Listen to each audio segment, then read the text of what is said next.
Bonjour mes amis. Alors voilà, Parashat Noach, la deuxième sidra du livre de Bereshit, eh bien elle va nous compléter l'image qu'on a commencé à se faire la semaine dernière, l'image des fondements, des bases de tout ce qu'on va pouvoir dire dans la pensée, de ce qu'on peut appeler la pensée biblique. Et j'ai choisi pour illustrer ce deuxième volet une photo où on voit, si on veut, un bateau qui traverse les flots de la mer en Norvège, et on voit ce sillon dans la mer, ce sillon qui d'une part marque la peur de l'eau, la peur du déluge, et les dégâts que peuvent faire les eaux, hein, donc c'est comme le déluge, mais d'un autre côté ça marque aussi la technologie, c'est-à-dire la possibilité pour l'homme de dominer cette matière, de la transformer, de l'utiliser. Et voilà, c'est un petit peu ce qu'on va voir aujourd'hui. Hein, donc, la semaine dernière, on a parlé du monde et tel qu'il s'est créé, avec la possibilité du bien. Et aujourd'hui, on va parler du développement de ce monde. On va parler de comment ça se passe et quelles sont les différentes options pour ce développement.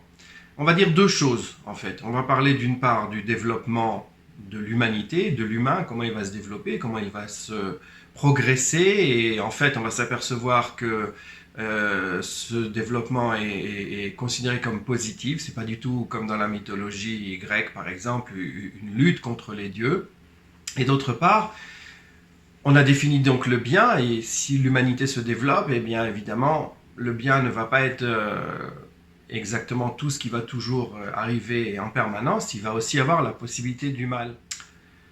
Alors, premier aspect, c'est donc l'aspect du bien qui a été donc donné au Gan Eden, et on a vu que la possibilité même de ce bien donnait lieu aussi à la possibilité du mal, puisque l'homme a pu refuser ce bien, a pu refuser l'ordre divin qui représente, si on veut, l'éthique, ce que le monde nous exprime, comme on a vu.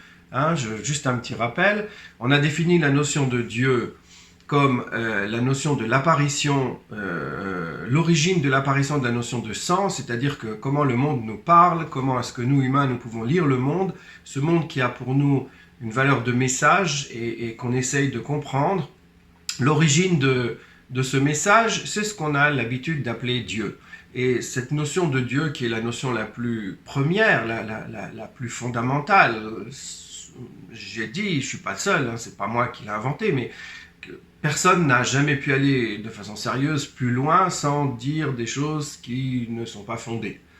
Hein, pour parler une langue pas trop agressive. Eh bien, donc, ce sens, etc., l'homme va pouvoir le refuser. L'homme va pouvoir, et c'est ça qu'on va voir aujourd'hui, c'est de ça qu'on va parler. Alors, comme dit, la première partie, c'est l'aspect technologique. Donc, le mal apparaît, Dieu dit à Noach, construis une arche. C'est-à-dire que c'est Dieu lui-même qui donne à Noach la possibilité d'échapper au déluge. Un développement technologique, une aide technologique lui vient de Dieu. Mais ce n'est pas quelque chose de nouveau, on l'a déjà vu dans la Sidra de Bereshit. Le développement technologique est quelque chose qui est inscrit dans l'ADN de l'humain. C'est quelque chose qui est fondamental et c'est quelque chose qui est normal et qui est mis en avant et qui est considéré comme positif par Dieu. Hein, je lis le verset par exemple. Vateled Ada et Yoval, donc Ada a enfanté Yoval, ou Aya Avi Yoshev Oel ou Mikne. C'était l'ancêtre de tous ceux qui étaient résidés dans les tentes et qui avaient des troupeaux. Shem Achiv Yuval, donc il avait un frère qui s'appelait Yuval, qui était Avi Kol Tofes Kinor Veugav, le père, si on veut, de tout ce qui est musique. Vetsila Gamil Yalda et Tuval Kaim, une autre femme qui s'appelait Tsila a enfanté Tuval Kaim, Lotesh Kol Choresh Nechoshet ou Barzel, qui polissait toutes les parties en métal et en cuivre, etc. Voilà, Bereshit chapitre 4, versets 20 à 22. Donc c'était dans la semaine dernière. C'est-à-dire que, oui, le développement technologique il est non seulement normal, mais il est mis en avant. Si on met ça en comparaison avec la mythologie grecque, tout le monde connaît le mythe de Prométhée qui a donné le feu aux hommes Il a volé le feu aux dieux pour le donner aux hommes, pour que les hommes puissent en fait compenser leur manque Ils sont arrivés nus, ils n'ont pas de défense, ils n'ont pas de griffes, ils n'ont pas de dents pour mordre, ils n'ont aucun attribut, aucune arme naturelle pour se défendre. Donc Prométhée leur donne le feu. Il va être puni par Zeus d'une façon horrible, puisqu'il va être attaché à une montagne, et son foie va être dévoré nuit après nuit et va se reconstituer pendant la journée suivante, et ceci pour l'éternité. Punition absolument horrible. C'est-à-dire que dans la vision grecque, le développement technologique, l'acquisition d'une technologie par l'homme, est en fait quelque chose qu'on a volé aux dieux, et les dieux se défendent, et il y a en fait en permanence une lutte entre l'humanité et les divinités, mais tout ce petit monde se retrouve en fait dans la même structure, dans le monde, et c'est une lutte entre les différentes parties qui fait... Le problème, c'est de savoir qui c'est qui va dominer, qui c'est qui va avoir la main mise sur toute cette création et sur toute cette planète qui nous entoure. Dans la pensée biblique, par contre, cette domination du monde par l'homme est non seulement acquise, mais c'est une promesse. On l'a vu, je lis le verset, Vayivarech otam Elohim, Dieu les a bénis, donc l'homme et la femme, Vayomer lahem Elohim, Dieu leur a dit, Peru urvu, croissez, multipliez-vous, mil'u et haaretz vechibeshuha, emplissez la terre et conquérissez-la. Urdu bidgatayam, dominez les poissons de la mer, be'of hashamaim, les oiseaux du ciel, ou vechol chaya romeset ala haaretz, et dominez aussi tous les animaux qui rampent, qui sont à la surface de la terre. Donc, premier chapitre, verset 28. Dès le départ, on a vu que dans la vision biblique, la domination de l'homme sur la terre, c'est pas quelque chose qui se passe contre Dieu, c'est au contraire, c'est une promesse divine. Et l'histoire telle que l'envisage la Bible, c'est pas en fait, comme dans l'histoire grecque, une lutte contre les dieux, mais c'est un problème moral. C'est ça le changement fondamental de ce qui se passe dans la civilisation biblique par rapport aux autres civilisations. Le problème, ça va être de définir qu'est-ce qui est tov, qu'est-ce qui est lotov et qu'est-ce qui est ra, qu'est-ce qui est bon, pas bon. On a vu la semaine dernière la différence entre lotov, pas bon mais pas encore bon, qu'on va pouvoir faire advenir au bien, et ra, c'est ce qu'on voit cette semaine. Alors, pour donner un petit exemple, je vais raconter quelque chose qui a été décrit par un philosophe contemporain qui s'appelle Nozick, un philosophe libertarien. Il a décrit une expérience de pensée. On aime beaucoup l'expérience de pensée dans la philosophie contemporaine. C'est pas toujours très parlant, mais celle-là, elle est vraiment intéressante. Eh bien, il dit la chose suivante. Imaginez une machine dans laquelle vous pourriez prendre place. Cette machine on va brancher sur votre cerveau va vous générer en permanence une sensation de bien-être et de bonheur absolu. On ne peut pas imaginer mieux. Imaginez, vous êtes dans cette machine et vous vivez le monde le plus parfait possible, au niveau de votre cerveau, bien évidemment, pas dans la réalité. Voilà, on vous propose de vous brancher à cette machine. Qu'est-ce que vous allez dire ? Eh bien, Nozick prétend, je pense qu'il a raison, que la plupart des gens, ils ne seraient pas d'accord. Ça ne les intéresse pas de simplement vivre un bonheur, de vivre comme des drogues en fait, quelque chose d'artificiel, mais les gens veulent vraiment vivre. Ça ne suffit pas d'avoir la sensation, on veut vraiment vivre. Ça ne suffit pas de réussir, il faut faire l'effort pour réussir. C'est-à-dire que le vrai bonheur ne peut pas exister si on n'a pas eu la possibilité du malheur. C'est-à-dire qu'il faut vaincre la possibilité, il faut faire l'effort de la possibilité de l'échec, et c'est seulement quand on fait cet effort de la possibilité de l'échec, de surmonter la possibilité de l'échec, et qu'on y parvient, c'est à ce moment-là qu'on va pouvoir justement réaliser ce vrai bonheur. La faute du jardin d'Éden, c'est la même. C'est exactement la même. L'homme a voulu marquer, pas seulement qu'il faisait le bien, mais qu'il voulait vraiment se positionner face au mal. Et comme il se positionne face au mal, la possibilité du mal doit exister. Donc il sort de sa machine, il sort du jardin d'Éden. Voilà, ça c'est le sens du mal, de ce qui s'est passé au jardin d'Éden, à mon avis. Okay ? Et dans l'histoire de Noach, c'est la suite logique de cet épisode. Vatishachet haaretz lifnei Elohim, donc la terre c'est... Ashrata, c'est détruite, si on veut, au sens moral. Vatimale haaretz chamas, la terre s'est remplie de vol, c'est la traduction classique. Vayar Elohim et haaretz veineni shrata. Dieu a vu la terre et voici qu'elle était détruite. Ki ishrit kol basar et darko ala haaretz. Chaque être a détruit, si vous voulez, son essence de ce qu'il devait faire sur la terre. C'est le début de notre Sidra, Bereshit chapitre 6, versets 11 et 12. Le mot ashrata, destruction, d'après le Midrash, qui est cité dans le Midrash de Rabbi Ishmael, qui est cité aussi dans Rashi, ça, je ne vais pas rentrer dans les détails, mais ça nous donne une allusion très claire à trois fautes. Avodah Zara, donc l'idolâtrie, Gilou Yarayot, l'inceste et le vol. Okay, donc on ne parle même pas de meurtre, mais on parle de trois fautes qui sont des fautes quand même fondamentales. Qu'est-ce qu'elles ont de spécial, ces trois fautes? Donc c'est un midrash qui est rapporté aussi dans Rashi. Je vous avais parlé de Rashi, ben voilà, c'est encore un exemple de la clairvoyance de Rashi. Alors, c'est pas compliqué. Ce sont trois fautes qui en fait correspondent à ce qu'on a vu la semaine dernière. On a vu que l'homme doit trouver le bien en regardant un autre et en pouvant le considérer comme soi-même et le traiter de la façon dont il voudrait qu'on le traite. Il ne doit pas tout s'approprier et que tout soit un objet qui soit à sa domination, offert à sa domination. Quelqu'un qui vole, c'est qu'il ne voit pas la frontière de l'autre. Pour lui, l'autre, le bien de l'autre, c'est comme le sien. Il n'y a pas de frontière. Quelqu'un qui commet l'inceste, il ne voit pas l'autre. Il voit le même que lui. La seule chose dont il est amoureux, c'est lui-même. Donc pour lui, il utilise tout comme si c'était lui-même. Il ne fait même pas attention si c'est un proche de sa chair, dans le sens physique et biologique du terme, et pas seulement dans le sens moral auquel il faut donner cette sensation d'aimer son prochain. Donc, et l'avodah zara, l'idolâtrie, c'est pareil. On va en parler longuement quand on va parler dans la Sidra de Shemot, mais avodah zara, l'idolâtrie, c'est utiliser les forces du monde, c'est-à-dire considérer les dieux comme partie du monde, et on va utiliser ce dieu l'un contre l'autre, etc. C'est pas seulement une question de un face à un multiple, c'est un dans l'intérieur de mon monde. Je choisis le un que je veux par rapport au deuxième, au troisième et au quatrième. Et c'est celui-là que je vais favoriser. Donc j'utilise le monde et le monde m'appartient et je le domine. Je ne le vois pas comme quelque chose d'extérieur à moi. Et ça, c'est l'origine de ce mal dont on parle dans toute cette civilisation biblique qu'on est en train de décrire.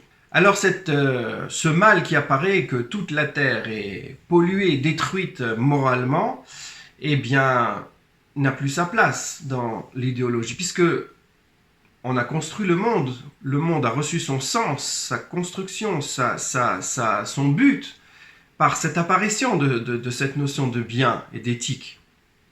Le monde qui se détruit, qui ne correspond, qui ne veut plus appliquer cette éthique, il n'a plus de raison d'être a priori, c'est ce qui se passe avec la notion de déluge. Si vous regardez le verset, voilà, je le lis. Vayar Hashem ki rabarat haaretz Adam ba'aretz, Dieu vit que le mal de l'homme s'est multiplié sur la terre, v'chol yetzer marchavot libo rak ra kol hayom, et les penchants de ses pensées, de son cœur ne sont uniquement mauvaises. Il n'y a même plus de bien, il n'y a que du mal. Vainachem Hashem ki asa et Adam ba'aretz, Dieu a regretté d'avoir fait l'homme sur la terre. Vaitatsev alibo, il a été attristé. Vayomer Hashem, et il a dit, Emche et Adam, je vais effacer l'homme parce que l'homme c'est le seul à faire le mal. Les animaux ne font pas le mal, ils n'ont pas le choix éthique. L'animal, il est dirigé par son instinct exclusivement. C'est seulement l'homme qui a le choix éthique en son pouvoir. Emche et Adam asher barati me'al penei adama, l'homme que j'ai créé sur la surface de la terre, mais Adam ad behema ad remes va'adof hashamayim. Je vais aussi détruire l'infrastructure du pouvoir de l'homme qui nichamti ki asitim, parce que je regrette de l'avoir fait. Et ensuite, ce qui se passe, c'est que les versets qui sont employés nous décrivent le fait que les sources du ciel s'ouvrent et l'eau tombe, etc., en termes totalement opposés, exactement le mécanisme inverse de ce qui s'est passé à la création du monde. La création du monde, on nous souligne la séparation des eaux supérieures et des eaux inférieures, et bien là c'est l'inverse, cette séparation est abolie, donc on fait un chemin totalement opposé, exactement inverse, on revient en arrière. Hein, aujourd'hui, si vous avez l'habitude d'utiliser un petit peu d'ordinateur, ce qui est le cas de pratiquement tout le monde, ben, on appelle ça un restart, on fait redémarrer son ordinateur. Ben, là, c'est pareil. Dieu a dit, ben non, ce coup-ci, ça n'a pas marché, allez hop, j'appuie sur le bouton restart et je vais refaire une création. Mais d'un autre côté, si cette possibilité existe en permanence et que Dieu va pouvoir dire, ben, le monde ne correspond pas au plan que j'ai défini, eh bien, le monde va pas pouvoir se développer, parce que qui va pouvoir vouloir s'investir, faire des efforts, se développer, sachant que la menace de la destruction permanente est là. Hein. Imaginez que vous soyez sur une toute petite île, et que vous êtes sur la mer, et que vous voyez la mer lentement qui monte. Vous n'avez pas commencé à construire une maison, et faire des villes, et tout ce que vous voulez, parce que vous savez que dans 3 mois, dans 6 mois, tout va être détruit. À quoi ça sert? Donc, ça ne peut pas fonctionner. Donc, ce qu'il faut, en fait, c'est que pour que la société humaine se développe, il faut une assurance comme quoi l'effort va pouvoir persister dans le temps, qu'il y a une durabilité des résultats qu'on va acquérir. Ok? Donc, la guerre entre Dieu et l'homme doit cesser. Ok? C'est ce qui se passe. Dieu fait une promesse, il prend son arc, l'arc qui symbolise la guerre de Dieu, l'arme de Dieu contre l'humanité, et il le pose. C'est l'arche, c'est l'arc-en-ciel. Okay, c'est comme ça que je le comprends, mais ça me semble tellement évident que j'ai du mal à comprendre pourquoi j'ai encore jamais vu personne le dire avant moi. Mais voilà, Dieu prend son arc et il le pose à l'envers, il est orienté vers le ciel. L'arme est posée et ne va plus servir. C'est ça le sens de l'alliance entre Dieu et l'homme. C'est-à-dire que la terre, la substance, le substrat du développement de la communauté humaine va pouvoir se développer sans cette menace. Il va bien évidemment y avoir localement, ici ou là, des problèmes, et l'homme va risquer à un endroit ou à un autre un tremblement de terre, une éruption volcanique, mais ce n'est pas l'humanité dans son ensemble, ce n'est pas la civilisation humaine dans son ensemble qui va être menacée et détruite. En tout cas, c'est cette promesse que Dieu fait dans ce récit, et c'est sur la base de cette promesse que l'homme va pouvoir continuer à développer sa société. Et l'homme qui va pouvoir développer sa société, il va réaliser le sens de cette éthique. Et il va s'unir avec les autres hommes. Vayehi kol haaretz safa achat, et toute la terre fut une seule langue, udvarim achadim, et une seule sorte de parole, vayomru ish el re'eu. Et les hommes commencèrent à parler l'un avec l'autre. C'est l'histoire de la tour de Babel, chapitre 11, qui va clôturer, qui apparaît à la fin de notre Sidra de Noach. Et en fait, on s'aperçoit que cette union entre les hommes, c'est celle-là qui permet le développement de la société. C'est celle-là qui permet à la société d'avancer. Et accélère le progrès technologique. Et ils ont dit, l'un à l'autre, ils ont dit la chose suivante. Hava nivle nanu ir ou migdal. On va construire une ville et une tour. Alors, il y a deux choses. D'abord, il y a plusieurs choses. Pas seulement deux, il y a plusieurs choses. D'abord, Hava nivle lanu. On va construire pour nous. Hein, c'est pas quelque chose qui se fait avec Dieu, mais c'est quelque chose qui se fait uniquement pour l'homme. Et on construit une ville, mais on construit aussi Migdal, la tour. La tour, elle n'est pas nécessaire. La ville, c'est le rassemblement des hommes, et c'est la façon de coopérer qui va permettre le développement, parce qu'il n'y a pas de développement humain sans coopération, tout le monde le sait.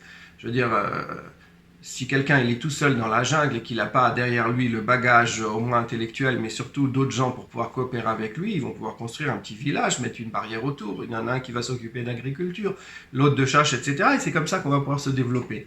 Mais si l'homme est seul et qu'il ne coopère pas avec les autres hommes, il reste pratiquement au niveau animal. Donc il y a deux strates dans cette construction de ce que font les hommes de cette civilisation. Et on va s'intéresser, donc, évidemment, comme on l'a dit, la strate de la ville, c'est la coopération entre les hommes, mais le migdal, la tour, qui est donc inutile, qui n'est pas nécessaire au développement humain en lui-même. Alors, cette tour, elle a plusieurs aspects. Premier aspect, c'est Rocho Bashamaim, d'accord? Son sommet, il est aux cieux. Rocho Bashamaim, ça peut vouloir dire différentes choses. Dans le sens le plus premier du texte, du sens obvi du texte, c'est bah oui, on a eu le déluge, on va essayer de se prémunir, eh bien on va construire quelque chose de haut, quelle que soit la hauteur des eaux du déluge qui vont arriver une deuxième fois, bah nous on va être plus haut, donc on va pouvoir se sauver. Okay. Donc c'est une manière de ne pas croire dans la promesse divine. C'est une déclaration ouverte je ne crois pas en ce que Dieu me promet, et moi, je préfère prendre mes propres précautions. Deuxième façon de voir la chose, c'est la façon du Midrash, qui nous dit, bien, une des possibilités, c'est de dire, ben voilà, les cieux sont tombés, donc les eaux qui étaient contenues dans les cieux sont tombées sur la terre, ben nous, on va faire un soutien aux cieux, pour pas qu'ils retombent. Mais c'est pareil, c'est aussi une façon de dire, je ne crois pas à la promesse divine, il faut que je mette du mien, et avec ma technologie, je vais arriver à me prémunir contre cette catastrophe qui risque de se reproduire. Une autre possibilité, c'est évidemment de dire, ben voilà, c'est les cieux qui me menacent, c'est Dieu qui est aux cieux qui me menace, et ben allez, on va pas se laisser faire, je construis une tour, je monte et c'est moi qui vais l'attaquer. On va donc attaquer Dieu, on va l'empêcher et on va le dominer. C'est-à-dire, de nouveau pareil, on rentre dans le schéma de la lutte entre les hommes et Dieu. Voilà, donc plusieurs façons de voir cette tour et de voir la construction de cette tour. Mais l'ordre que reçoit Noach en sortant de son arche, c'est Tse minateva, sort de l'arche. Les Anglais traduiraient ça et diraient Get out of the box. Oui, bah, il faut sortir de ces cadres de pensée, il faut aller plus loin que ce qu'on a simplement autour de soi. Si on veut pouvoir se développer, il faut qu'on puisse avoir une pensée inductive et une pensée déductive. Hein, qu'est-ce que ça veut dire? Ça veut dire que je vois, par exemple, je donne un exemple, tous les jours, le soleil se lève le matin, au même endroit, du côté de l'Est. Okay, donc, je sais, j'en déduis, donc ça c'est la pensée inductive, j'accumule mes données, je m'aperçois que tous les jours, j'ai noté, pendant X jours, X années, tous les jours le soleil s'est levé. J'en déduis, fort probablement, que demain matin, le soleil va se lever au même endroit. Est-ce que je le sais? Non, je ne le sais pas, je ne peux pas le savoir. La seule façon pour moi de le savoir, c'est de croire à cette promesse du maintien des structures du monde. C'est-à-dire, je crois effectivement à ce que Dieu m'a dit, qu'il ne va plus détruire le monde, la base de notre environnement. C'est ça qui va pouvoir me permettre de me développer. C'est comme ça que je vais fonctionner. Hein, l'exemple inverse, c'est aussi un exemple très connu du philosophe Russell, un Anglais. Alors, lui, il raconte l'histoire de cette dinde. Okay, elle était toute contente et elle voit tous les jours le paysan, à la même heure le matin, il arrive et il lui donne à manger. Et puis, tous les jours, elle est contente, de plus en plus contente. Chaque fois, elle voit le paysan qui arrive et puis il lui amène sa pitance et elle est toute contente. Et un jour, elle voit le paysan qui arrive, elle est toute contente, mais ce qu'elle ne savait pas, c'est que c'était le jour de la Thanksgiving. Donc, ce jour-là, évidemment, c'était pas pour lui apporter à manger, mais c'était pour que cette dinde serve de manger à toute la famille. Voilà, donc on ne sait pas, on n'a pas la preuve on ne peut pas être certain, mais on fonctionne tous dans tout notre mode de pensée avec cette input, cette façon de penser les choses en se disant que ce qui s'est passé va se repasser. Donc les lois de la nature sont stables, et comme les lois de la nature sont stables, le monde est stable et je peux pouvoir me construire et je peux développer sans remettre à chaque fois en cause tout ce que j'ai fait et tout ce que je pense. La promesse donc de la Sidra de Noach, c'est la promesse de la possibilité du développement humain, de la possibilité de la technologie, c'est une promesse d'une coopération. C'est une promesse qui est différente de la promesse de la lutte contre les dieux, c'est une promesse qui nous permet justement de nous développer. Alors on a vu la notion de Dieu dans l'harmonie et la totalité la semaine dernière, aujourd'hui on la voit dans la pratique du monde, mais c'est la même notion. Et on a en fait défini les deux notions de base, les quelques notions de base dans ces deux premières sidrotes qui ne parlent pas du tout du peuple d'Israël, etc., mais qui parlent d'une manière de voir qui sont les plus fondamentales. Et c'est cette manière de voir qui va nous permettre de commencer l'histoire qui va commencer avec un homme, un simple homme qui va révolutionner le monde. Et cet homme, il s'appelle Avraham ben Terach. Et on va en parler la semaine prochaine. À très bientôt.